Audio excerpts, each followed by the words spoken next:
Hi friends, ഇന്നൊരു മീൻകറിയുടെ റെസിപ്പിയാണ്. അതിനായി ഞാനിവിടെ 1/2 കിലോ ചൂരമീൻ എടുത്തിട്ടുണ്ട്. അതൊന്ന് നന്നായി കഴുകി വൃത്തിയാക്കി എടുക്കുക.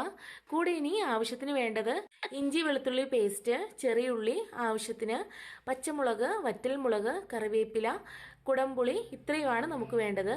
ഇനി ഒരു പാൻ അടുപ്പത്ത് വെച്ച് അതിലേക്ക് ആവശ്യത്തിന് വെളിച്ചെണ്ണ ഒഴിച്ച് ഉലുവയും കടുകുമൊക്കെ ഒന്ന് പൊട്ടി വരുമ്പോൾ അതിലേക്ക് നമുക്ക് അരിഞ്ഞു വെച്ചിട്ടുള്ളതെല്ലാം ഒന്ന് ചേർത്ത് കൊടുത്ത് നന്നായി വഴറ്റിയെടുക്കണം. കൂടെ നമുക്ക് ആവശ്യത്തിന് ഉപ്പും കൂടി ഒന്ന് ചേർത്ത് കൊടുക്കണം. ഇനി അതിലേക്ക് നമുക്ക് അരപ്പ് തയ്യാറാക്കി കൊടുക്കാം. ഞാനിവിടെ തേങ്ങ അരച്ചുള്ള മീൻകറിയാണ് തയ്യാറാക്കുന്നത്. അതിനായി 1 കപ്പ് തേങ്ങയും ഇഞ്ചിയും കൂടി ഒന്ന് ചേർത്ത് നന്നായി ഫൈനായിട്ട് ഒന്ന് അരച്ചെടുക്കുക. ഇനി നമുക്കിത് ഒന്ന് മാറ്റി വെക്കണം. ഇനി ചട്ടിയിലേക്ക് നമുക്ക് പൊടികളായിട്ട് മുളക് പൊടിയും മഞ്ഞൾപ്പൊടിയും മല്ലിപ്പൊടിയും കൂടി ഒന്ന് ചേർത്ത് കൊടുത്ത് നന്നായി ഒന്ന് ബ്രൗൺ കളറാകും വരെ ഒന്ന് ഇളക്കി കൊടുക്കുക.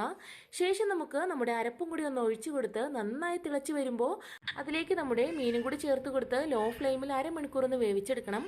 നമ്മുടെ ടേസ്റ്റി മീൻകറി ഇവിടെ റെഡിയായി കിട്ടും. Thanks for watching. Bye bye.